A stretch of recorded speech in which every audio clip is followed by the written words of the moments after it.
10월 17일 화요일 아침 묵상에 함께 해주신 여러분들 환영합니다. 오늘도 주시는 말씀이 여러분들의 삶에 구체적으로 힘이 되고 길이 되고 빛이 되는 그런 복을 누리시기를 주님의 이름으로 축복합니다. 오늘의 말씀 열왕기상 17장 8절부터 24절 같이 읽겠습니다. 여호와의 말씀이 엘리야에게 임하여 이르시되 너는 일어나 시돈에 속한 사르밧으로 가서 거기 머물라. 내가 그곳 과부에게 명령하여 너에게 음식을 주게 하였느니라. 그가 일어나 사르밧으로 가서 성문에 이를 때에 한 과부가 그곳에서 나뭇가지를 줍는지라. 이에 불러 이르되 청하건대 그릇에 물을 조금 가져다가 내가 마시게 하라. 그가 가지러 갈 때 엘리야가 그를 불러 이르되 청하건대 네 손에 떡 한 조각을 내게로 가져오라. 그가 이르되 당신의 하나님 여호와께서 살아계심을 두고 맹세하노니 나는 떡이 없고 다만 통에 가루 한 움큼과 병에 기름 조금 뿐이라. 내가 나뭇가지 둘을 주어다가 나와 내 아들을 위하여 음식을 만들어 먹고 그 후에는 죽으리라. 엘리야가 그에게 이르되 두려워하지 말고 가서 네 말대로 하려니와 먼저 그것으로 나를 위하여 작은 떡 한 개를 만들어 나에게로 가져오고 그 후에 너와 내 아들을 위하여 만들라. 이스라엘의 하나님 여호와의 말씀이 나 여호와가 비를 지면에 내리는 날까지 그 통의 가루가 떨어지지 아니하고 그 병의 기름이 없어지지 아니하리라 하셨느니라. 그가 가서 엘리야의 말대로 하였더니 그와 엘리야와 그의 식구가 여러 날 먹었으나 여호와께서 엘리야를 통하여 하신 말씀같이 통의 가루가 떨어지지 아니하고 병의 기름이 없어지지 아니하니라. 이 일 후에 그 집 주인 되는 여인의 아들이 병들어 증세가 심히 위중하다가 숨이 끊어진지라. 여인이 엘리야에게 이르되 하나님의 사람이여 당신이 나와 더불어 무슨 상관이 있기로 나의 죄를 생각나게 하고 또 내 아들을 죽게 하려고 내게 오셨습니까? 엘리야가 그에게 그의 아들을 달라 하여 그를 그 여인의 품에서 받아 안고 자기가 거처하는 다락에 올라가서 자기 침상에 누이고 여호와께 부르짖어 이르되 내 하나님 여호와여 주께서 또 내가 우거하는 집 과부에게 재앙을 내리사 그 아들이 죽게 하셨나이까 하고 그 아이 위에 몸을 3번 펴서 엎드리고 여호와께 부르짖어 이르되 내 하나님 여호와여 원하건대 이 아이의 혼으로 그의 몸에 들어오게 하옵소서 하니 여호와께서 엘리야의 소리를 들으심으로 그 아이의 혼이 몸으로 돌아오고 살아난지라. 엘리야가 그 아이를 안고 다락에서 방으로 내려가서 그의 어머니에게 주며 이르되 보라 네 아들이 살아났느니라. 여인이 엘리야에게 이르되 내가 이제야 당신은 하나님의 사람이시요 당신의 입에 있는 여호와의 말씀이 진실한 줄 아노라 하니라. 아멘. 어제 말씀드렸던 것처럼 엘리야는 자신의 입으로 예언한 이 땅에 가뭄이 있을 것이다. 비는 물론이고 이슬도 내리지 않을 것이다.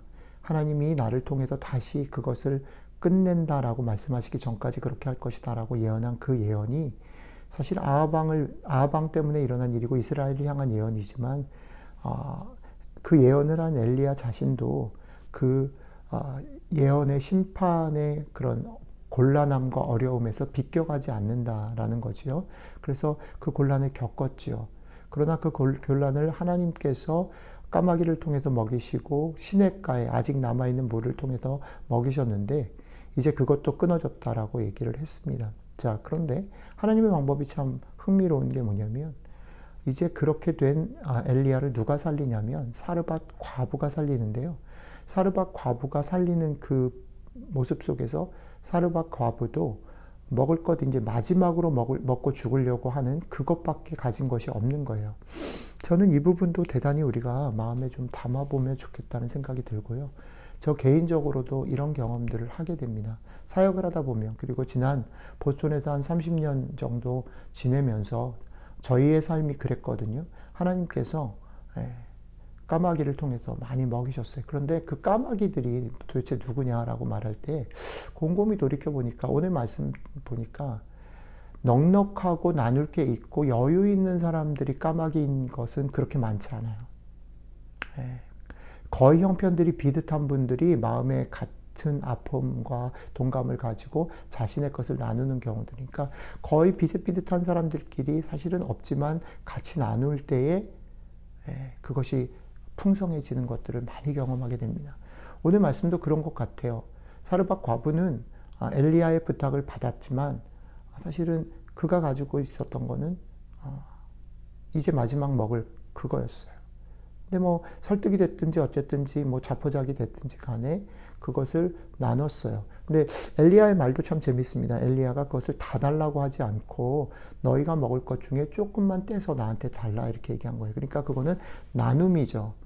자기를 다 빼앗는 게 아니고 나눔이에요. 그 나눔이 있자 어떤 일이 벌어졌냐면 그것이 계속해서 떨어지지 않는 축복이 이어졌다는 거죠.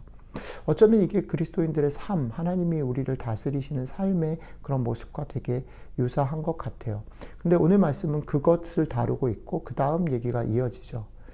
그렇게 해서 먹을 것이 없어 죽을 것 같았는데 나눴더니 풍성해지는 하나님의 놀라운 은총을 경험했어요. 그런데 그 은총으로 감사하고 기뻐했을 거예요. 그죠? 그런데 그 일로 끝난 게 아니라 바로 뒤에 더 큰 일이 닥친 거죠. 자기 아들이 위중하게 있다가 결국 죽었어요. 사실은 좀 엄청난 청천벽력 같은 일이었을 거예요. 그래서 이 여인이 와서 엘리야에게 항의하는 거죠. 엘리야가 자신의 몸을 위해서 부탁을 했던 것과 정반대로 이제 이 여인이 자기 아들을 위해서 엘리야에게 부탁을 하게 됩니다. 그래서 엘리야는 그것을 받고 자신의 그런 위치와 그런 것 때문에 간절한 마음으로 이 아이가 낫기를 위해서 간구하고 그 아이가 결국 낳아서 해피엔딩으로 오늘 이야기가 마무리됩니다. 그런데 오늘 제 마음속에 흥미롭게 보여준 두 번째 지점 뭐였냐면 맨 마지막에 성경이 이 얘기를 어떻게 마무리하고 있냐면 여인의 말로 마무리합니다. 여인이 이렇게 말합니다. 내가 이제야 당신은 하나님의 사람이시요 당신의 입에 있는 여호와의 말씀이 진실한 줄 아노라. 이제야. 그러니까 그 앞에 기적이 있었는데 그때는 좋기는 좋았지만 어떻게 보면 그런데 지금은 이제야 비로소 이렇게 된 거죠. 자, 분명히 여인은 자기의 먹을 양식이 끊이지 않는 기적을 맛봤어요. 하나님의 은혜를 경험했어요. 그런데 더 큰 문제 앞에서 믿음을 가진 태도를 보일 수 없었어요. 당당한 모습들 보일 수 없었어요. 그리고는 이제 그 문제가 해결이 되어서야 이제야 비로소 내가 당신이 하나님의 사람인가 그 말씀이 이루어지는 것을 알았습니다. 라고 고백하는 거죠. 오늘 말씀은 여러 가지 묵상할 내용이 많아요. 그죠? 엘리야의 모습 속에 누가복음 7장에 나타난 예수님이 나인성 과부의 아들을 살리시는 그런 장면과 이렇게 겹쳐지기도 하고요. 이 여인의 없음에도 불구하고 헌신한 그런 모습들을 가지고 묵상할 수도 있을 거예요. 그런데 오늘을 저한테 다가왔던 것, 제가 여러분들과 나누고 싶은 부분은 뭐냐면 이 여인의 그런 태도, 이 여인의 삶의 모습을 여러분들과 같이 좀 생각해 보았으면 합니다. 여러분들과 저는 우리들의 삶 가운데 신앙생활 속에서 참 많은 기적과 은혜를 경험해요. 그죠? 하나님의 은혜를 경험합니다. 기도의 응답들을 경험합니다. 이번 주에도 우리는 기도의 응답들을 경험하며 살고 있어요. 그런데 기도의 응답과 기적들을 경험하지만 또 반대로는 기도의 응답과 그 기적 속에서 우리가 하나님 앞에 믿음의 용기와 믿음의 헌신을 드리는 일도 또한 있어요. 그죠? 뜨거운 헌신 뒤에 그런데 어떤 일들이 있냐면 여러분들 그런 경험 해보신 적이 있는지 모르겠어요. 뜨거운 헌신과 하나님 앞에 열정 그 뒤에 실망과 의심이 따라오는 경험들을 해보신 적이 있는지 모르겠습니다. 또 하나님께서 주시는 놀라운 기도의 응답과 기적 뒤에 또 다른 큰 위기가 닥치는 경험들을 해보신 적이 있는지 모르겠습니다. 저는 오늘 말씀 속에서 여인의 모습이 그저 믿음이 없다라는 부분만 생각했는데 사실은 믿음이 없다라기보다는 이 여인의 모습이 저희의 모습과 참 같다는 생각이 들어요. 금방 하나님의 은총을 경험을 했음에도 불구하고 우리는 작은 일들 또 다른 일들에 무너지는 거죠. 잘해보고 싶고 열심히 헌신을 다해서 열정을 다해서 우리 마음속에 뜨거운 것이 올라와서 드리지만 사실은 그것이 쉽게 꺾이는 것들, 작은 것에 무너지는 우리들의 모습들이 있어요. 저는 그게 신앙생활의 어려움이라고 생각해요. 그런데 오늘 이 여인의 모습이 그런 모습이어서 너무 반갑고 고맙습니다. 이게 하나님의 위로 같아요. 뭐냐면 우리들의 모습은 성공과 실패와 낙심과 기쁨이 다 섞여서 우리들이 된다는 거예요. 하나님을 알아간다라는 것, 우리가 볼 때는요, 정답대로 살고 하나님 앞에 칭찬 듣고 멋있는 모습, 성공한 모습, 잘하는 모습만 보여줬으면 좋겠고 거기로만 살았으면 좋겠는데, 사실은 우리들의 모습은 그것만이 아니고 우리들이 낙심하고 실패하고 또 하나님 앞에 원망하는 그런 것들도 다 모여서 우리들의 여기가 되고 우리의 모습이 된다는 거죠. 우리는 성공을 통해서도 배우지만 실패를 통해서도 배우고 기쁨을 통해서도 배우지만 낙심을 통해서도 배우면서 하나님을 조금씩 알아간다라는 거예요. 이 여인이 저는 그런 것 같아요. 그리고 우리들에게 그런 게, 저에게는 그런 게 위로가 됐어요. 오늘 아침에 그래서 여러분들에게 조금 이상한 말씀을 좀 드렸으면 좋겠어요. 여러분, 오늘도 여러분들의 삶에 기쁜 일이 있을 거예요. 또 슬픈 일이 있을 거예요. 그런데 너무 기뻐하지 않았으면 좋겠어요. 그리고 너무 슬퍼하지 않았으면 좋겠어요. 우리는 너무 기뻐하는 일, 너무 슬퍼하는 일 때문에 힘을 빼느라 우리가 걸어가야 될 걸음을 못 걷는 건 아닌가 싶어요. 그래서 오늘 우리의 기도는 성령님, 우리의 마음을 지켜주셔서 너무 기뻐하지 않고 너무 슬퍼하지 않고 묵묵히 오늘 하루를 견딜 만한, 포기하지 않고 걸어갈 수 있을 만큼 제 마음을 지켜주십시오. 그리고 그것을 훈련할 수 있게 도와주십시오. 내 마음이 좀 더 탄탄해지고 깊어지고 여유 있어지기를 훈련할 수 있게 도와주십시오.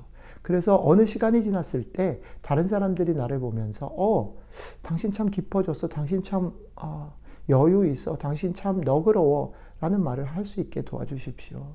이게 믿음의 길인 것 같아요. 오늘 하루 여러분들의 삶이 성령님의 도우심으로 넉넉해지고 여유 있고 너무 기뻐하지 않고 너무 슬퍼하지 않고 덤덤하게, 그러나 묵묵하게 오늘 여러분들에게 놓인 삶을 걸어가는 그런 복된 하루가 되시기를 주님의 이름으로 축복합니다. 기도하겠습니다. 하나님, 함께 해주시면 좋겠습니다. 오늘 말씀으로 위로해 주신 것처럼 우리의 성공도 실패도 우리의 낙심도 절망도 기쁨도 다 내 모습이고 하나님 앞에 하나님을 알아가는 과정들인 것들을 말씀해 주셔서 고맙습니다.